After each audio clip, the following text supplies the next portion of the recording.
sponsor for the football season, and that is the Livestock Management Partnership over there in Minneapolis, Iowa. We're specifically talking about Wyatt Moore over there. He's going to help us out. We've got Andy, not Krutzinger, McGuire. This is our second Andy that we've had on this series, and he's going to tell us a little bit about Sigourney Keota football, and that's kind of the area, the two schools that he has, and he has some knowledge about some other schools. You know, Andy, you actually see a lot of teams that the rest of the Roundup radio area doesn't. You know, the BGMs and the, right. You know, and that school up in Victor, and yeah. You guys are kind of, Sigourney Keota are kind of off in an island, you know, where they play in the Sickle, and everyone else in the Southeast Iowa Union, or Southeast Iowa Conference. Right. Super conference there. But you guys are not, so we'll talk a little bit about some of the schedule and some of the things, and we're gonna talk about the football team, Cobras. But first I want to just get some of your thoughts on the baseball season, because Keota had a spectacular baseball season, and Sigourney also had a pretty good baseball. Absolutely, yeah. The Sickle does not get a lot of coverage, you know, Southeast Iowa Union or some of the Washington outlets, whatever it is. Sickle doesn't get a lot of that draw, you're right. But Sigourney had a great season, Keota had a good season, Pekin had a great season too. Pekin's not part of the Sickle, but those are kind of my area teams. And Keota, Pekin played there at the last game of the year for the Keota Eagles. Keota ended up losing that game in a thriller of an ending where Henry Adam hit a grand slam to seal the deal for Pekin so they could go on and play in Moravia, who eventually went on to make it to the state level and even into the championship. Yeah, they got into the championship game. Played really well. You know, that guy had coached like 45 years, and you know, if you're around here, and you're in the playoffs, you're gonna play them. Yeah. You know, because they're excellent. You know, and we've seen them play Sigourney, and I saw them play New London. The year New London won the state championship, and they played that very well. Absolutely. I really like their coach, and I congratulate him on the first time getting there and gets all the way to the state championship game. That's outstanding. We've enjoyed the coverage of that team. Tell us a little bit about. Tell us a little bit more about just in general, any great players or home runs or good pitching or. Yeah, no, I mean, like I say, the Keota season came to an end. Blake Baker pitched a phenomenal game, I thought, and his first cousin, Henry Adam, out on the mound, did a really nice job for Pekin and hit that grand slam to end the season. That last game, there was a few games there towards the end where Keota was actually getting their roster full again. There have been a number of things through the season that pulled players here and there and different things. You know, these small schools, kids have a lot of priorities in life, they have a lot of opportunity, and so getting into that playoff scene, Keota had the roster back, and they were playing better baseball, I felt, now that the team was kind of coming back together and was gelling and had a chance to win that there at the end. But, you know, Blake Baker had a phenomenal season. Bryson Porras had a phenomenal season at catcher. I think both of those guys batted plus 500. And I know Blake had a lot of strikeouts and was really the #1 pitcher on the team. Brennan McGuire and Jackson Benito also in that discussion for all-state players. But at the end of the day, it comes down to wins and losses, and they lost that last one. Pekin went on and lost a tough one to Moravia, like we mentioned, so that's really exciting for those groups. We do graduate. Keota graduates a number of seniors. Chase Hafley, Jackson Benito are two of those guys that they're absolutely going to miss.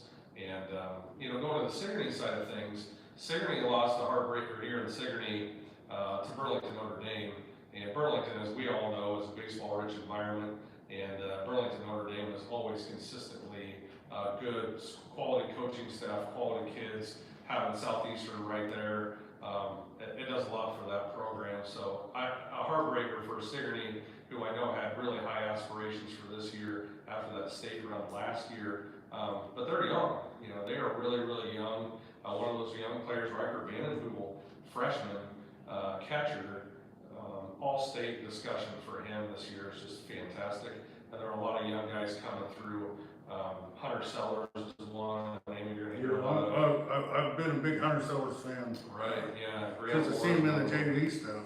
Yeah. So, I mean, Sigourney, the season didn't end the way we wanted it to, but they can hold their heads high and go into next year and know that they have a lot of talent returning, and the goal's the same next year and get that state championship. Well, Considering.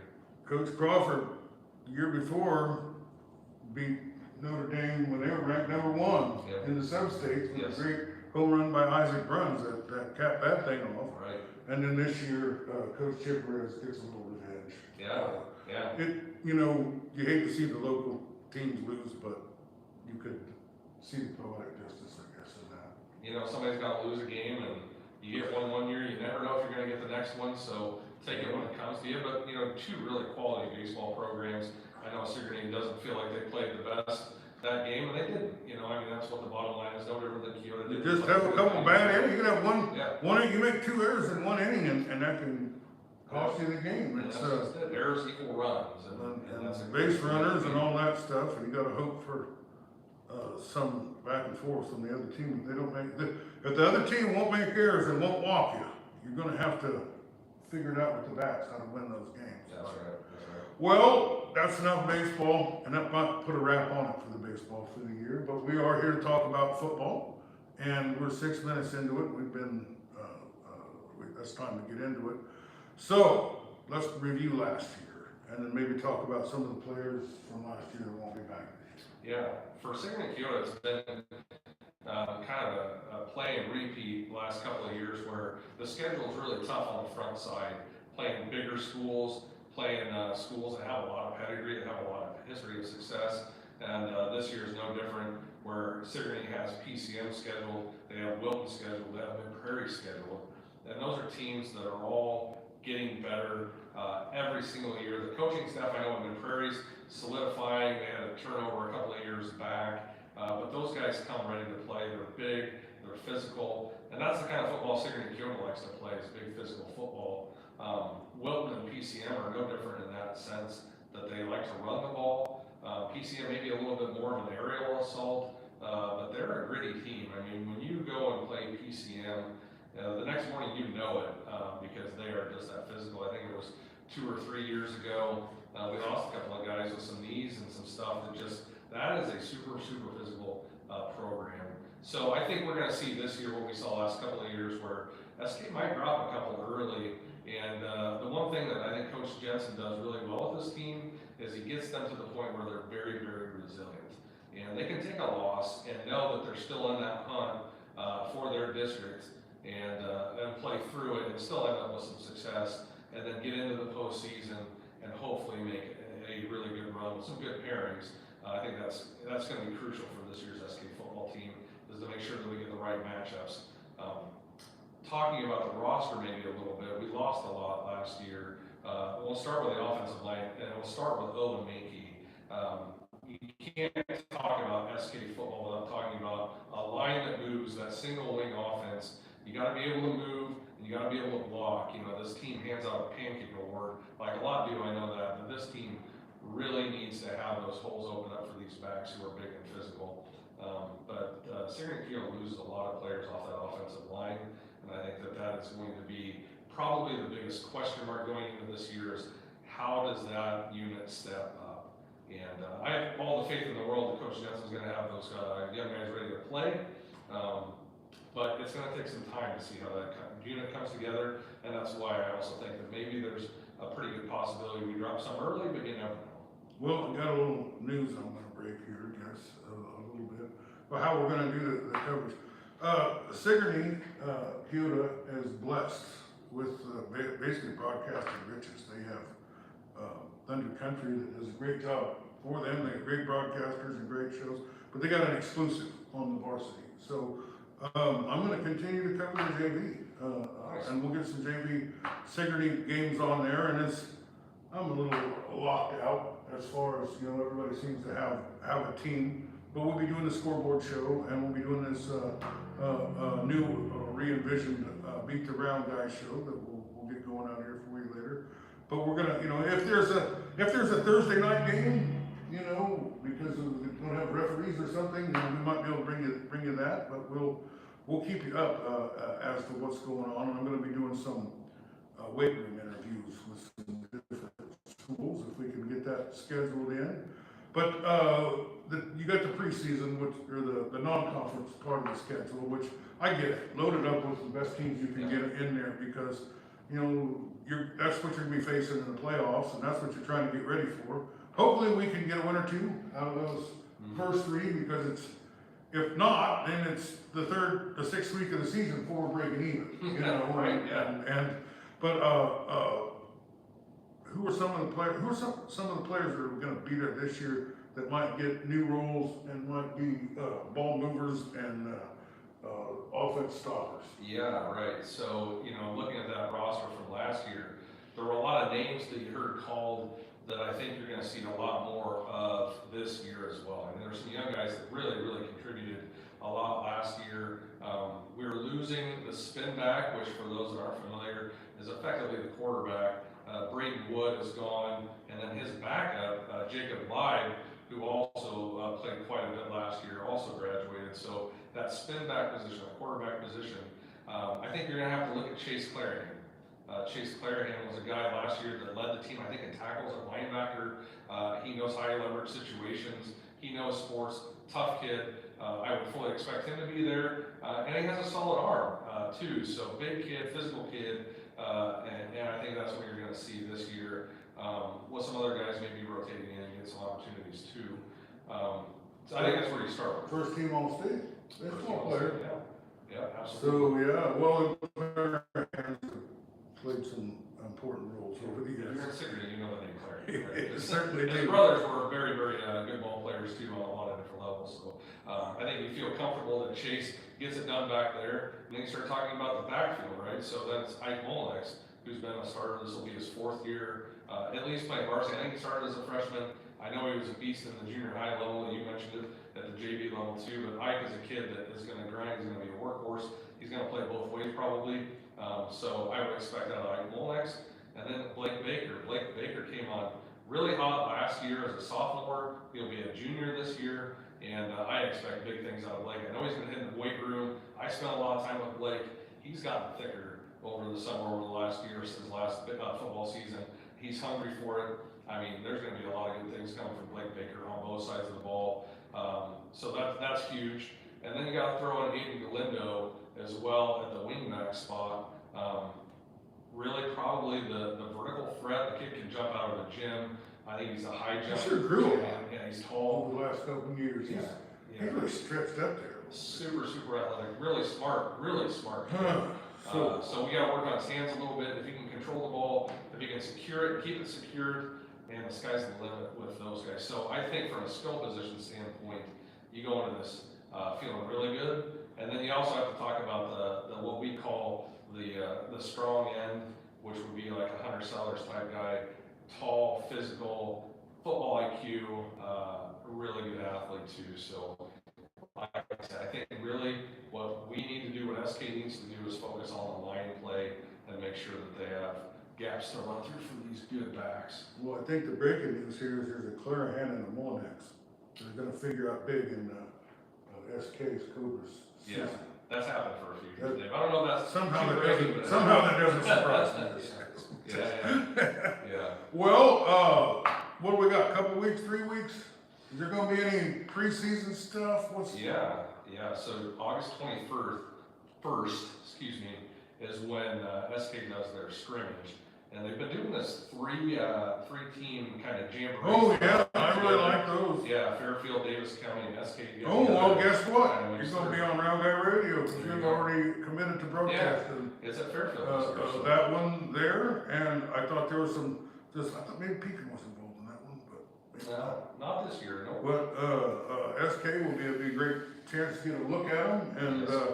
there's a lot of action in those. I did the four-way one down in Burlington, and that was, they had games going, I needed WD-40 for my neck. Yeah, On both ends of the field going, and I Yeah. just going like this, but it was a great chance to look at a lot of, and I remember all four of those teams won their first game. I think that was a chance to see three different teams and three different offenses and three different defenses, you know. Yeah. I think that was very helpful. I'm a big believer in the scrimmages, you know.